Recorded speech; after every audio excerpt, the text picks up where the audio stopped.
Welcome to the Open to Hope Show. I'm your host, Dr. Gloria Horsley, with my daughter and co-host, Dr. Heidi Horsley. These shows are brought to you by the Open to Hope Foundation with a mission of helping people find hope after loss. Well, Heidi, we've got one of your favorite topics on today. Yes, sibling loss. I love talking about sibling loss because it's near and dear to my heart. And we have someone on that we've had on a lot of times, and I adore him, Jordon Ferber, who is right here. Hello, Jordon. Hey, how are you? Our resident comedian, and which is why we were kind of laughing before the show started, because he's very funny. And next to him is Sarah Lyman Kravits. And I've just recently met her. She was on our podcast. And she's one of our Open to Hope writers. Yes, she's one of our Open to Hope writers, and they are both bereaved siblings, unfortunately, and all of us have lost brothers. So we all have that in common. So Sarah leads a Bereaved Parents USA sibling group in New Jersey, and Jordon leads a Compassionate Friends sibling loss group here in Manhattan. So they have both of those things in common as well. And Sarah, you also served as the sibling coordinator for BP USA, right? I did. Very good. So, yes, and Jordon, like I said, is a stand-up comic. Are you the co-chapter leader for Manhattan? I am the co-chapter leader for Manhattan chapter, correct. I knew that too. So, They yes. needed somebody to get up and give the announcements, really. I love it. I love it. And you were the go-to guy to do that. I'm the guy. So I love that you guys are doing all this and that you're a place for bereaved siblings, because you know that there's not enough places for siblings to go and get support. Right. So, Absolutely. So welcome to the show. Thank you. Welcome. Well, I'm a bereaved sibling also. Yes, you are. And You Heidi are. and I had an interesting conversation. Do you want to introduce, were you going to say some more about who they are, or is that it? Oh, I do want to say one more thing. Okay. Paul Alexander is going to close with the song Tree of Memory. Oh, okay. So, but as far as saying anything else about them, no, we can just say it on the show now. Okay. All right. Well, I was going to say Heidi and I had a little tiff. We did. I didn't agree with what she was She saying. was really, I was annoyed. really- I was annoyed and irritated, okay? Uh-oh. Yeah. Totally. It's good to be real. Yeah. I was annoyed and irritated. Because we were sitting there, we planned the shows, and she said, "Oh, we're going to have Sarah on and Jordon," and I'm like, "Great." And I said, "Well, you know, I'm a bereaved sibling." She was talking about bereaved siblings, and I said, "I'm a bereaved sibling too." And what was it that irritated you so much? You asked about whether or not Sarah's brother was married. Oh, yes, and it had kids. And had kids. And then you said what? We started talking about if he was married and had children. Was he married and did he have He kids? was, yes, and has children. We yes. started going off in that direction, and I was getting annoyed because I said sometimes there's this myth out there that if they're married and have a wife and children, maybe it's not as significant a loss. I remember. Okay, I'm going to say what. Okay. Yeah, tell my me. brother went into the Navy. Oh, when, that's it. Yeah, This this is is it. really tiny up. My Yeah, it brother did, it went did. into the Navy when I was 13, and I said, well, there are different losses you have with family members, because when my brother went into the Navy when I was 13, I felt really bad that he left our family. And then Heidi's like, And maybe because, and Sarah's brother's married, so she already had that loss. yeah, exactly. Of him That's leaving, what and I'm we were- like, that's a little different. And then Heidi's like, you're minimizing sibling loss. Yeah, because this is how it was for me, and you can tell me too, Jordon, if this resonates with you and you both. When my brother died, I was not living in the same house as him because I was in college, and he was living with my parents. He was only 17, and I felt that my loss was minimized a little bit because it's like, oh, you didn't live under the same roof, and I'm like, and what does that mean? That doesn't mean anything. He was my person. I mean, I talked to him. We were extremely close. It doesn't, just because we don't live in the same house doesn't mean he's not close. I don't know with you and Russell and what were your situation? We weren't living together, but Yeah. he was in school upstate, Yeah. so he would come down on weekends and whatnot. But I don't think that it minimizes, I mean, I don't think you can minimize it in any way. I think by saying that, oh, well, you can pretend that he's still away, Right. that doesn't make it Russell and I spoke just about every day on the phone, or so there was definitely a lot of communication no matter where we were in the world. Just because he's not available for me to contact doesn't make the yearning to contact him any less. Sure. No, I think that there's this tendency to try to find those mitigating factors that seem to make it better. Yeah. And I don't mean necessarily the person who had the loss. I mean the people outside the loss. So there were people who said to me, well, you all lived apart for so long. He was 46 years old, and I was 48 at the time. You had had separate lives for so long. Or there were people who said, well, at least he has children. And even though, yes, that is, it is a glorious, wonderful thing that I have those people in my life. It doesn't make the loss easier, it doesn't make the loss better, it doesn't mitigate the actual loss. And true also for him being an adult, we were adults, it doesn't change, and you all both know, it doesn't change how close you are and how connected you feel to that person because you happen to live in different states, or it really doesn't make it easier at all. And both of you have something in common because your brothers were both killed in automobile crashes. Yours a single car, and yours with a drunk driver. Yes. So that's that sudden, immediate, that call that comes in that's earth-shaking. Well, and Scott died in a car accident also. I mean, they're all in the prime of their lives, healthy, and all of a sudden they're gone. Which is totally shocking because you're like, wait a minute, wait. Yesterday they were fine. An hour ago they were fine. How can all of a sudden they not be here? It's just impossible. Right? It just It feels feels like that. impossible. Yeah, it's inconceivable. It's not a thing that you ever think about having to deal with. No. And I don't think that we're really equipped to deal with grief culturally in this country across the board. Most of the time we're taught to, especially as men, we're taught to be strong, to not show our emotions, to not show people that we're hurting, to sweep it under the rug, to not make other people uncomfortable. You know, I had so many people that would, in those first few years, would invite me to a birthday party or something and would say, I want to invite you to my birthday party, but don't make it weird and cry at the thing. And it was like, well, do you want me to come or not? Right. This is me. This is who I am and what's going on. There's probably going to be a moment. Yeah. Exactly. And now you have a podcast called Where's the Grief? I do. Where's the grief? I love that. And I know you speak all over the place, and you speak at Compassionate Friends. Yep. And you also have an event on June 26th. Yep, last Wednesday in June. It's for the Russell Ferber Foundation. My family started a foundation in my brother's memory, and we do a big fundraiser for it every year. He was a pastry chef, just about to graduate from the pastry program at the Culinary Institute upstate. So we have a full 2-year scholarship in the pastry program up there. We've got 7 kids who have gone through the program already. Neat place. I ate there a couple of months ago. Yeah, the food up there is outstanding. Fabulous. Yeah, the whole culture they have up at the Culinary Institute is amazing. Just being up there on the campus, the energy there is really intense. And I can see why Russell really loved it up there. I love some of the pictures that we're showing with your brother because it captures his personality. Yeah. And one of the things I love about this event, and for anyone out there that is anywhere in New York City, please, or in any surrounding states, etc., go to this event because it is so good and so funny, and it's in the middle school where you guys went to school It's in at our Greenwich elementary Village. school, yeah.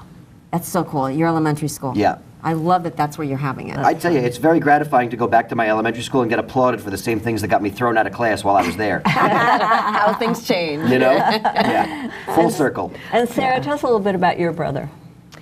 Well, he was 2 years younger than I was, and just the two of us.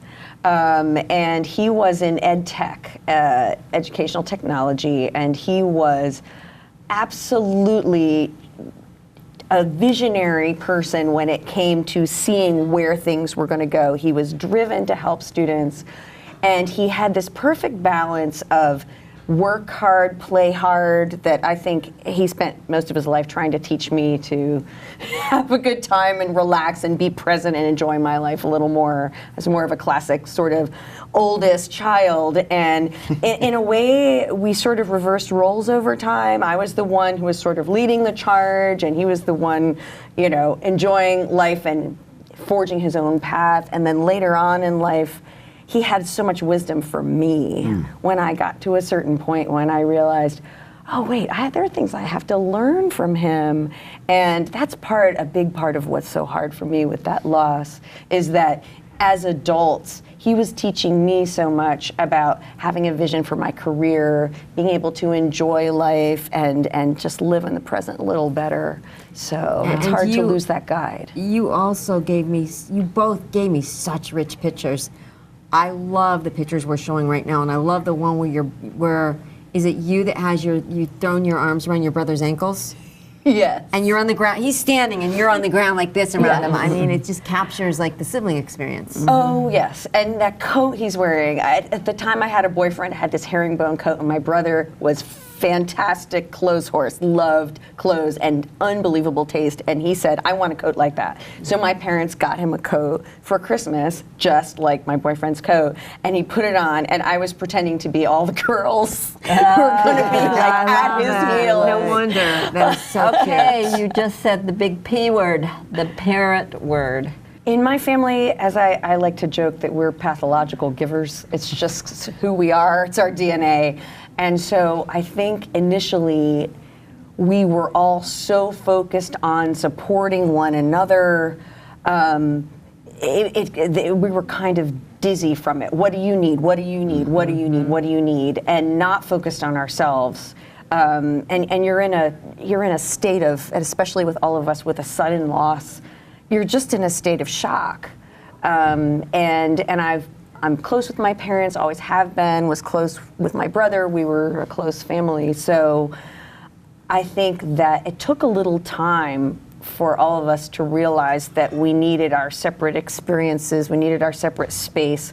For a while, we would sort of switch off. Like if they were falling apart, I was very strong. If I was falling apart, they were strong for me.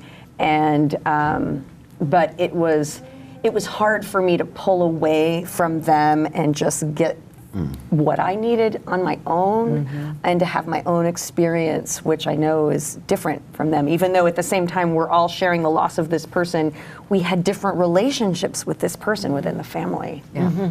That's so good to say, because I sometimes find people talking about parents like we were some kind of a unit, you know? Yes. The parent unit, and it's, wow, it's so different for parents. I mean, I'm sure you notice with your parents, your mother's up, your father's down, your father's up, your mother's down, you know. I don't know, what's your experience, Heidi? I think they both Sarah and Jordon said this, but you know, I think parents get really worried when I see parents and I talk to parents and I work with parents. They say, I'm really worried that I was a really crappy parent after my child died to my other children. And I said, you know what? We are giving you guys a hall pass. We know that you've been grieving. Yeah. We understand that maybe you're not on your game, but we understand that, you know, we've lost my brother and, you know, my mom's son, so we get that. To try not to be as hard on yourself. But I do think that there's so much focus on the parents that it does annoy me, I have to tell you. Even this conversation is a little irritating.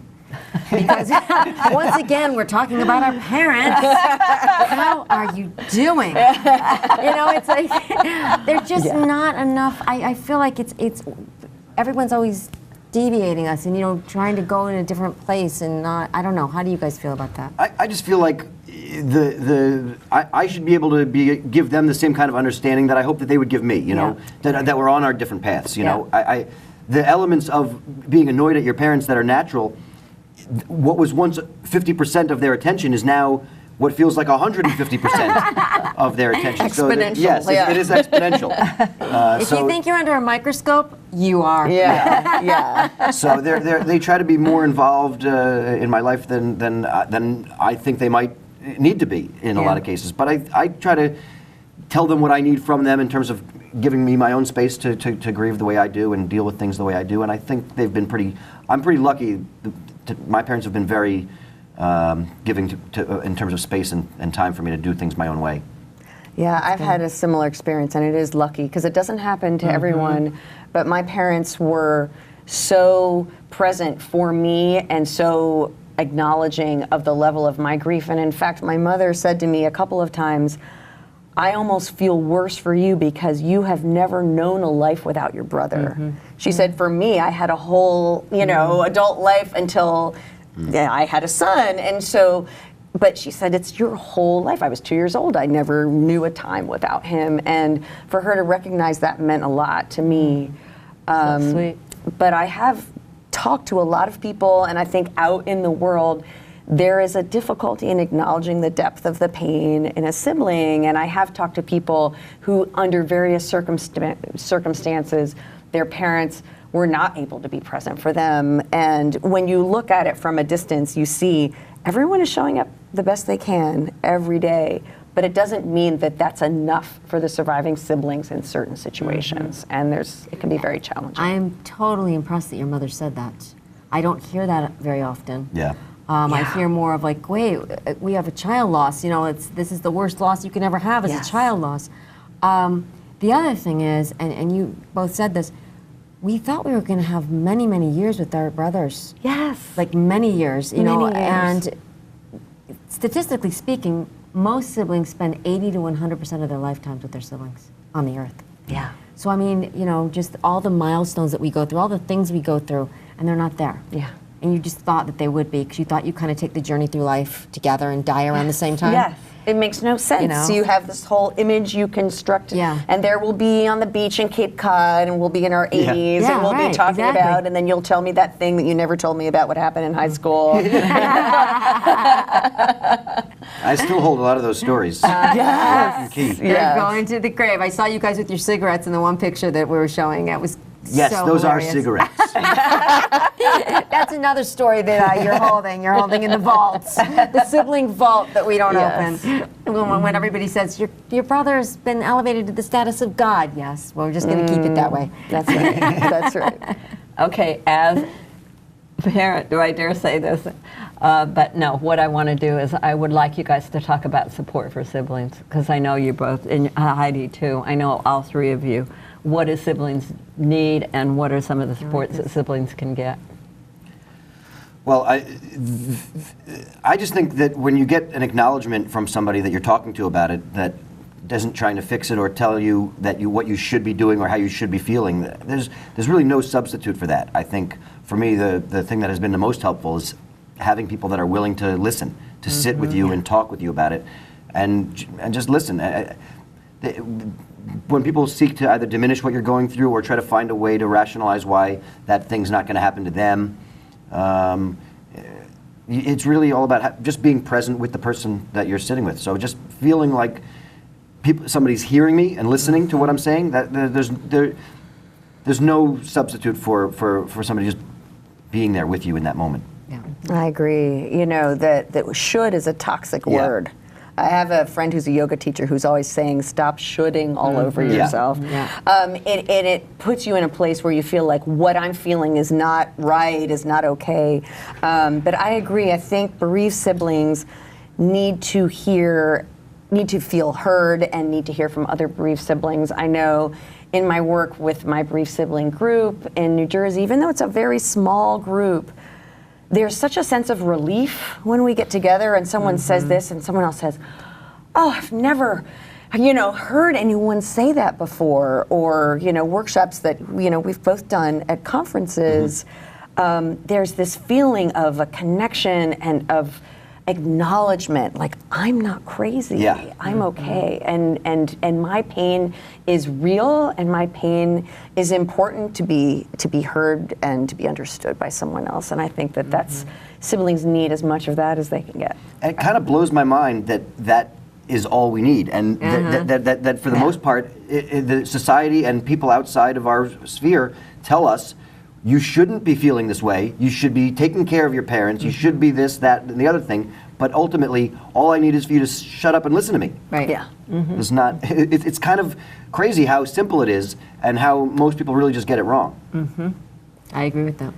So before we close, I want you to talk about the Compassionate Friends, what's available, and you can talk about it too, Heidi, because you're on the board, and then you can talk about what's available at Bereaved Parents, because what I'm hearing is, from talking to Heidi, I don't think a lot of siblings get together and talk about sibling loss. And I know when Heidi does something at the Compassionate Friends, the parents always try to get in to hear what she's like barring the door. You guys know no, this. parents, you are not allowed. The problem is when the parents go into a group like that, we want to take care of them. Right. And we don't want to fully share in front of them. So it changes the entire atmosphere in the room if a parent is in there. It does. I will also say this, when I have presented workshops at the national conference, there is a secret joy in throwing parents out of the room. there is that.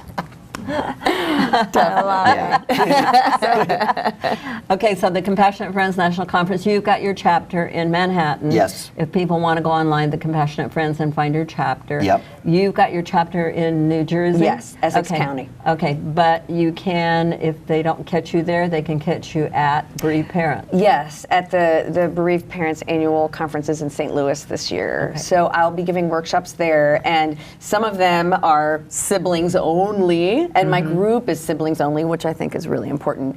How But often do you guys meet? once a month. Once a month. Once a month. But we also, I started this a couple years ago, and responding to exactly what you're talking about, Heidi, that parents want to come in on it and siblings need their space. I do a session that is for parents and siblings together, not necessarily from same family, although they can be. And it's an idea exchange so that people can be honest about, here's what I need, here's what worked, here's what didn't work, here's what I need and I'm not getting, here's something you did that really helped me, so that it can build understanding between the two. I like an idea exchange. Now, do you have anything online? I have a website where I write, and it also links to my Open to Hope blogs. It's called lifewithoutjudgment.com. Oh, I love that. Oh, yeah. I probably have more online than I'm comfortable sharing with. Sure. But you can find me at JordonFerber.com. You can find my podcast at where'sthegrief.com or on iTunes or wherever you listen to podcasts. And my foundation, the RussellFerberFoundation.org, is where you can get tickets for our upcoming event and see what we've done in the past. This is going to be our 14th annual fundraiser this year, so looking forward to that. And you can buy tickets directly on the website. So. Fantastic. Love it. The other thing I want to say are the Facebook pages. That's what I was just going to ask you about. So, do you guys want to talk about how to access those? There's Right. I'm not a moderator on it, but Yeah. I'm on Compassionate Friends, The Sounds of the Siblings Yeah. a Facebook page. It's a closed group for people that are bereaved siblings, and so it's good to have a place to be able to vent online without it showing up on my wall and in the news feeds of other people that are not in that group. Just sometimes I get a little ashamed of how I might have expressed myself the next morning if I know everyone in my life is reading it. Yes. Yes, and Bereaved Parents they have a general Facebook page, and then they also have a Bereaved Parents sibling Facebook page. So All right. both of those are well, available. fantastic. It's wonderful with the internet, and it's great that you're doing things in your neighborhood. It's absolutely fantastic. And we are going to hear Paul Alexander sing for us now. He's going to sing The Tree of Memory. And Heidi and I want to thank you, everybody, for watching this show, and hope you'll visit us at opentohope.com. We've got lots of things online there for you. And we want to remind you that if you've lost hope, please lean on ours till you find your own, and God bless.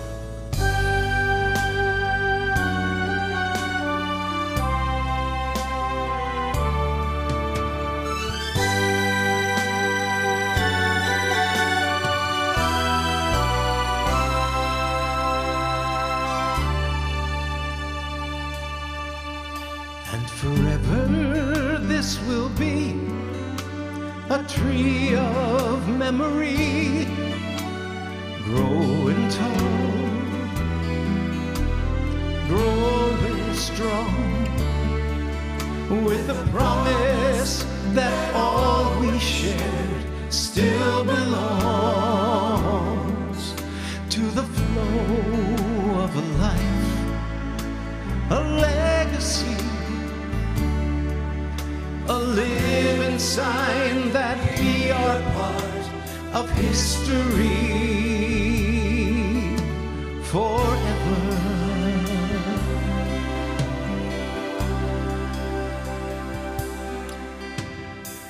Branches reaching upward, reaching to the sky, knowing that there's more to see than meets the eye. All the lessons learned, the paths we've turned, they're forever etched upon my soul and upon my mind. And forever this will be a tree of memory, growing tall, growing strong, oh, with the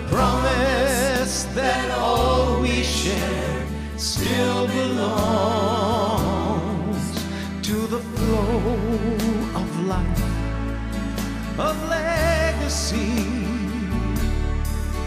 a living sign that we are part of history forever.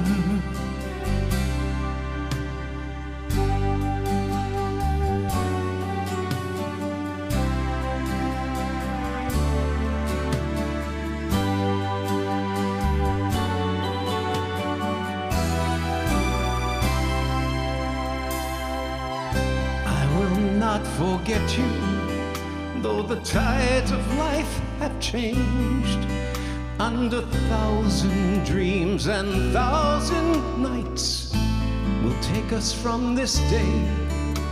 But through it all, we're rooted deep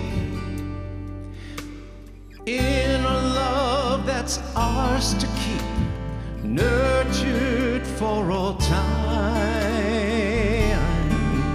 And forever this will be a tree of memory, growing tall. Yes, it's growing strong, with the promise that all we shared still belongs to the flow of life, a legacy. It's a living sign that we are part of history. Forever this will be a tree of memory. It's growing tall, and it's growing strong, all with the promise that all we share still belongs to the flow of life. It's a legacy,